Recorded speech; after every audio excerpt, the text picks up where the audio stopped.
Hola, hola emprendedores, estamos de vuelta con el capítulo número 10 del libro Piense y hágase rico de Napoleon Hill. Este capítulo está muy cortito, así que lo vamos a poder acabar en un solo video. Y se llama El poder del trabajo en equipo, la fuerza impulsora, el noveno paso hacia la riqueza. El poder es esencial para el éxito en la acumulación de riqueza. Los planes son inertes e inútiles si no se dispone del poder suficiente para transformarlos en acción. Este capítulo describirá el método mediante el que un individuo puede obtener y aplicar poder. Es posible definir el poder como conocimiento organizado e inteligentemente dirigido. El poder, tal y como se utiliza el término aquí, se refiere al esfuerzo organizado suficiente para permitir a un individuo transformar el deseo en su equivalente monetario. El esfuerzo organizado se produce a través de la coordinación del esfuerzo de dos o más personas que trabajan para alcanzar un fin determinado en un espíritu de armonía. El poder es necesario para lograr la acumulación de dinero y también para conservar el dinero una vez ha sido adquirido. Averigüemos cómo se puede adquirir el poder. Si el poder es conocimiento organizado, examinamos las fuentes del conocimiento. A. Inteligencia infinita.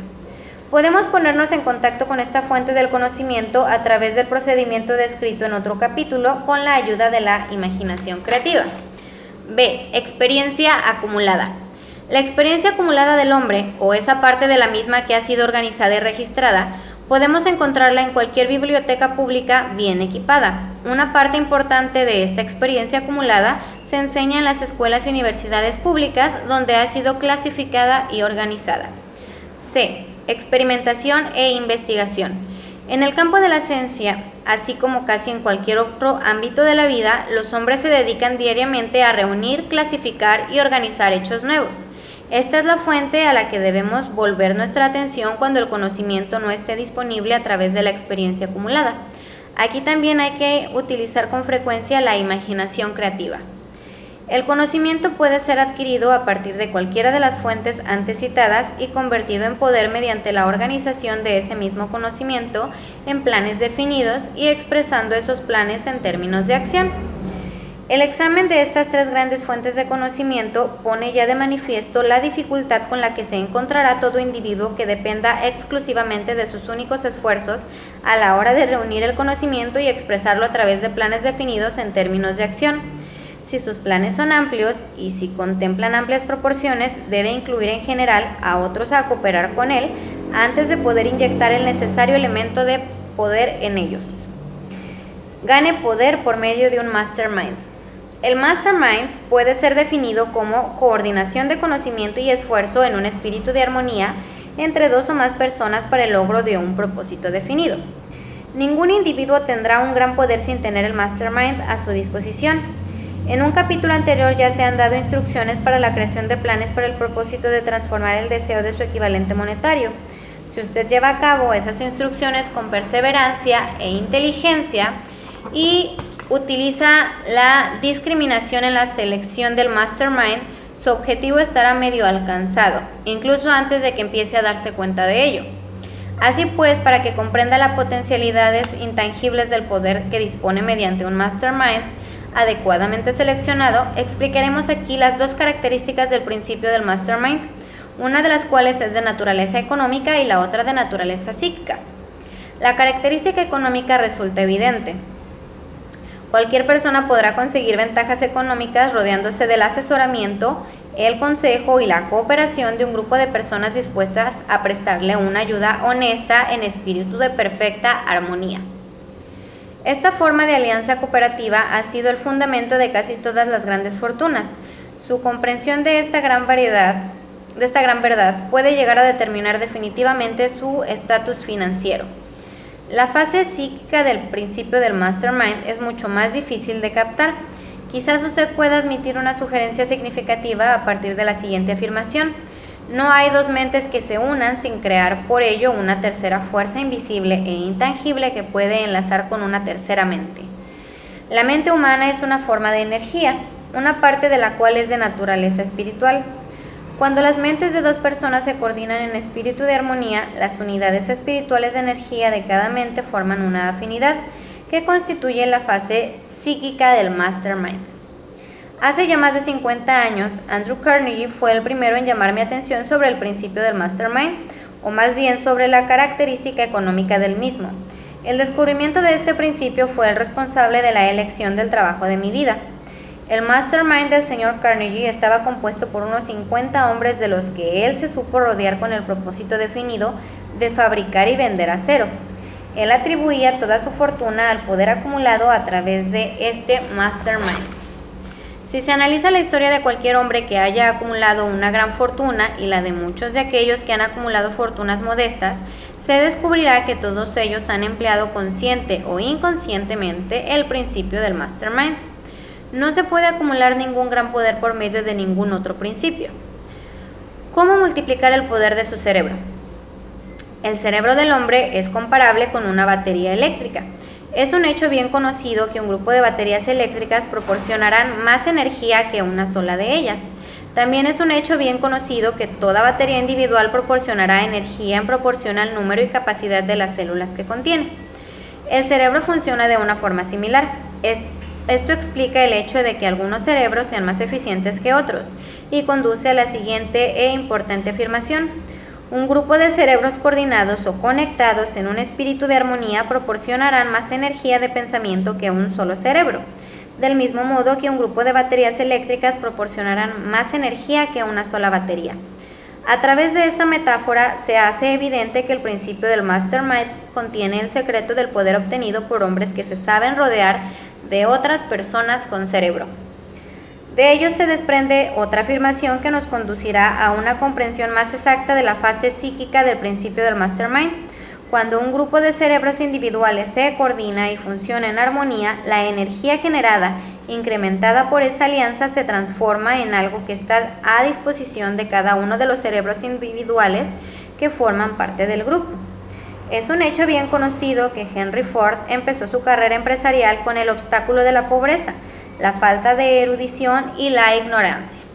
También es un hecho bien conocido que en el inconcebible corto término de 10 años, el señor Ford logró superar esos 3 obstáculos y que 25 años más tarde se había convertido en uno de los hombres más ricos de Estados Unidos. Si relacionamos con este hecho el conocimiento adicional de que los progresos más rápidos del señor Ford se hicieron patentes a partir del momento en que se convirtió en amigo personal de Thomas Alva Edison, empezaremos a comprender cuál puede ser la influencia de una mente sobre la otra. Avancemos un paso más y consideremos el hecho de que los logros más extraordinarios del señor Ford empezaron a producirse tras haber conocido a Harvey Firestone, John Burroughs y Luther Burbank, cada uno de los cuales era un hombre de gran capacidad cerebral. Y habremos encontrado nuevas pruebas de que el poder se puede producir mediante la amistosa alianza de las mentes.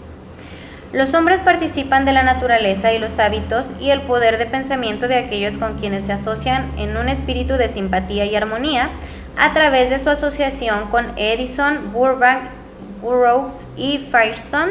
El señor Ford añadió al poder de su propio cerebro la suma y la sustancia de la inteligencia, la experiencia, el conocimiento y las fuerzas espirituales de esos 4 hombres.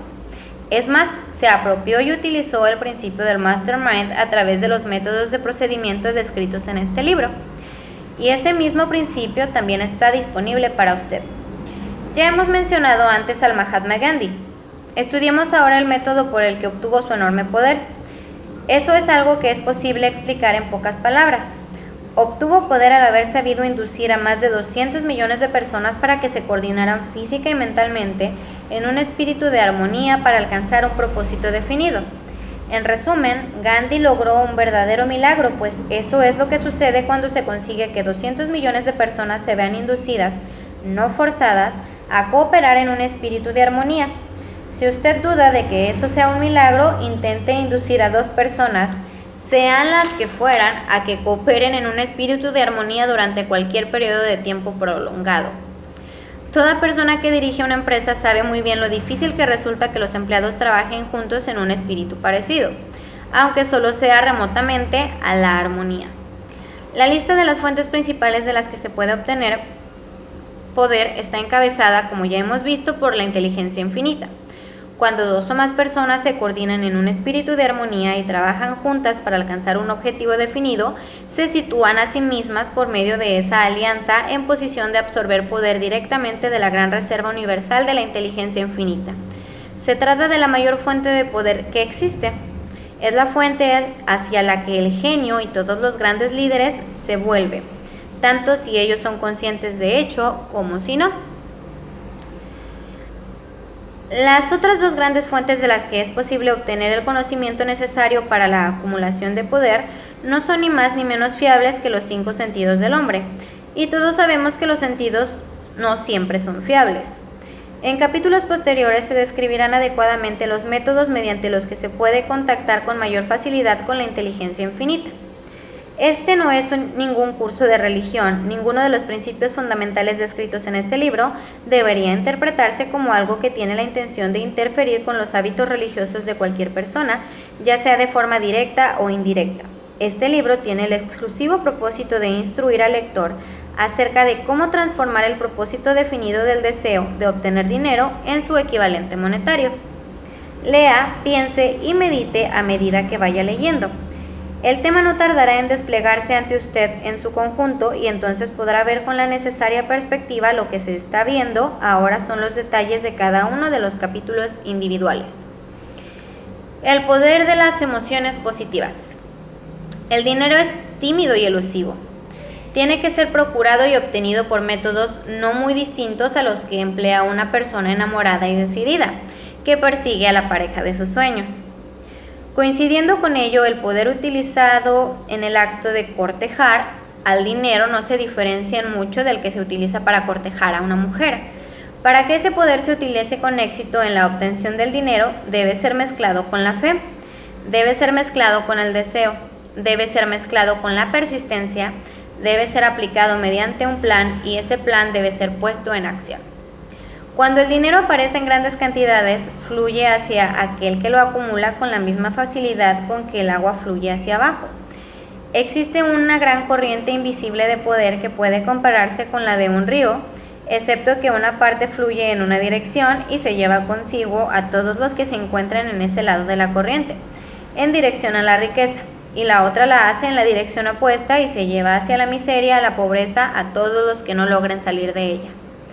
Todo aquel que haya acumulado una gran fortuna ha reconocido la existencia de esta corriente de la vida.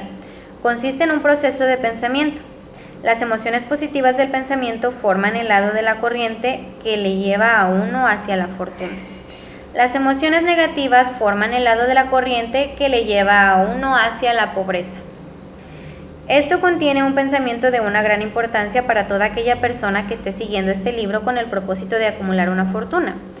Si se encuentra usted en el lado de la corriente del poder que conduce a la pobreza, esto puede servirle como una especie de remo mediante el cual impulsarse a sí mismo hacia el otro lado de la corriente, pero solo le servirá mediante la aplicación y el uso. La simple lectura y juicio sobre lo que lee, ya sea en un sentido o en otro, no le beneficiará en nada. La pobreza y la riqueza suelen cambiar de lugar. Cuando la riqueza ocupa el lugar de la pobreza, el cambio se produce a través de planes bien concebidos y cuidadosamente ejecutados. La pobreza, en cambio, no necesita de plan alguno, no necesita que la ayuden porque es enérgica y ruda. En cambio, la riqueza es reservada y tímida, y por lo tanto tiene que ser atraída. Y cerramos este capítulo con esta frase. La felicidad se encuentra en hacer, no solo en poseer. Si te interesa tener el libro en PDF, déjame tu correo en los comentarios y con muchísimo gusto te lo comparto. Nos vemos mañana para continuar con el capítulo número 11. Muchas gracias, bendiciones y que siempre se te devuelva el doble que me deseas. Gracias.